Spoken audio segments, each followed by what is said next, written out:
ಇಂಗ್ಲೀಷ್ನಲ್ಲಿ ಕುಡ್ ಬಳಸುವುದು ಹೇಗೆ? ಕುಡ್ ಇದು ಕ್ಯಾನ್ನ ಭೂತಕಾಲ ಪಾಸ್ಟ್ ಟೆನ್ಸ್. ನಿನ್ನೆ ನಾನು ನಿಮಗೆ ಕ್ಯಾನ್ ಬಗ್ಗೆ ಹೇಳಿದ್ದೆ, ಇವತ್ತು ಕುಡ್ ಬಗ್ಗೆ ಹೇಳ್ತೇನೆ. ಕುಡ್ ಅಂದರೆ ಹಳೆಯ ಸಾಮರ್ಥ್ಯ, ಪಾಸ್ಟ್ ಎಬಿಲಿಟಿ. ಹಿಂದೆ ಒಂದು ಕೆಲಸ ಮಾಡಲು ಬರುತ್ತಿತ್ತು ಅಥವಾ ಸಾಧ್ಯವಿತ್ತು ಎಂದಾಗ ನಾವು ಕುಡ್ ಉಪಯೋಗಿಸ್ತೇವೆ. ಪಾಸಿಟಿವ್ ನೋಡಿ, ಸಾಧ್ಯವಿತ್ತು, ಬರುತ್ತಿತ್ತು, ಮಾಡಬಲ್ಲವನಾಗಿದ್ದೆ. ಹಿಂದೆ ನಮಗಿದ್ದ ಶಕ್ತಿ ಅಥವಾ ತಿಳುವಳಿಕೆಯನ್ನು ಇದು ಸೂಚಿಸುತ್ತದೆ. I could swim when I was 5. ನನಗೆ 5 ವರ್ಷವಿರುವಾಗ ಈಜಲು ಬರುತ್ತಿತ್ತು, ಸಾಧ್ಯವಿತ್ತು.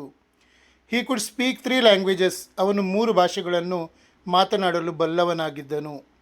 They could finish the work on time. ಅವರು ಸಮಯಕ್ಕೆ ಸರಿಯಾಗಿ ಕೆಲಸ ಮುಗಿಸಲು ಶಕ್ತರಾಗಿದ್ದರು. ಇದರ ನಕಾರಾತ್ಮಕ ರೂಪ, ಮಾಡಲು ಸಾಧ್ಯವಾಗಲಿಲ್ಲ ಅನ್ನಲಿಕ್ಕೆ ಹಿಂದೆ ಒಂದು ಕೆಲಸ ಮಾಡಲು ಸಾಧ್ಯವಾಗಲಿಲ್ಲ ಎಂದು ಹೇಳಲು ಕುಡ್ ನಾಟ್ ಅಥವಾ ಕುಡಂಟ್ ಬಳಸುತ್ತೇವೆ. I couldn't attend the meeting. ನನಗೆ ಮೀಟಿಂಗಿಗೆ ಹಾಜರಾಗಲು ಸಾಧ್ಯವಾಗಲಿಲ್ಲ. She could not find Har phone. ಅವಳಿಗೆ ತನ್ನ ಫೋನ್ ಹುಡುಕಲು ಆಗಲಿಲ್ಲ. They couldn't understand the question. ಅವರಿಗೆ ಪ್ರಶ್ನೆ ಅರ್ಥ ಮಾಡಿಕೊಳ್ಳಲು ಬರಲಿಲ್ಲ. ಇದು ಕುಡ್ನ ಸಾಧ್ಯತೆ, ಭೂತಕಾಲದ ಸಾಧ್ಯತೆ, ಮಾಡಲಿಕ್ಕೆ ಸಾಧ್ಯವಾಯಿತು, ಸಾಧ್ಯವಾಗಲಿಲ್ಲ ಅನ್ನೋದನ್ನು ತೋರಿಸ್ತದೆ. ಇನ್ನು ಕುಡ್ನ ಇನ್ನೊಂದು ಇದುಂಟು ಮೀನಿಂಗ್, ಅದೇನೆಂದರೆ ವಿನಯಪೂರ್ವಕ ವಿನಂತಿ, ಪೊಲೈಟ್ ರಿಕ್ವೆಸ್ಟ್.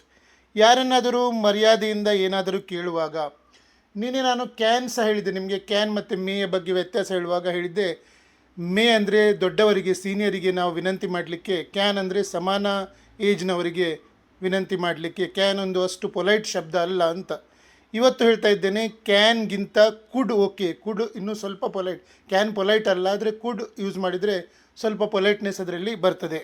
ವಿನಯಪೂರ್ವಕ ವಿನಂತಿಗಾಗಿ. ವಿನಯಪೂರ್ವಕವಾಗಿ ಹೇಳಲು ಪೊಲೈಟ್ ರಿಕ್ವೆಸ್ಟ್ ಮಾಡಬಲ್ಲಿರಬಹುದೇ? ಯಾರನ್ನಾದರೂ ಗೌರವದಿಂದ ಕೇಳುವಾಗ ಕ್ಯಾನ್ ಬದಲಿಗೆ ಕುಡ್ ಬಳಸುತ್ತೇವೆ. Could you please help me? ದಯವಿಟ್ಟು ನೀವು ನನಗೆ ಸಹಾಯ ಮಾಡಬಲ್ಲಿರಾ? Could I take your pen? ನಾನು ನಿಮ್ಮ ಪೆನ್ ಪಡೆಯಬಹುದೇ? Could you tell me the way? ನೀವು ನನಗೆ ದಾರಿ ಹೇಳಬಲ್ಲಿರಾ? ಕುಡಲ್ಲಿ ಪ್ಲೀಸ್ ಹಚ್ಚಿದರೆ ಇನ್ನೂ ಸ್ವಲ್ಪ ಪೊಲೈಟ್ನೆಸ್ ಬರ್ತದೆ. ಬರದಿದ್ದರೂ ಸ್ವಲ್ಪ ನಾವು ಹೊಸಬ್ರದ ಜೊತೆಗೆ, ನಮಗೆ ಪರಿಚಯ ಇಲ್ಲದವರ ಜೊತೆಗೆ ಏನಾದರೂ ಕೇಳಬೇಕಾದ್ರೆ ನಾವು ಜಾಸ್ತಿಯಾಗಿ ಕುಡ್ ಯೂಸ್ ಮಾಡ್ತೇವೆ. ಬಳಸುವ ವಿಧಾನ ಸಿಂಪಲ್ ರೂಲ್. ಪಾಸ್ಟ್ ಎಬಿಲಿಟಿ, ಮಾಡಲು ಬರುತ್ತಿತ್ತು, ಕುಡ್ ಅಂದರೆ ಪಾಸ್ಟ್ ಎಬಿಲಿಟಿ, ಮತ್ತು ಪೊಲೈಟ್ ರಿಕ್ವೆಸ್ಟ್, ಈ 2 ಸಂದರ್ಭಗಳಿಗೆ ಕುಡ್ ಯೂಸ್ ಮಾಡ್ತಾರೆ.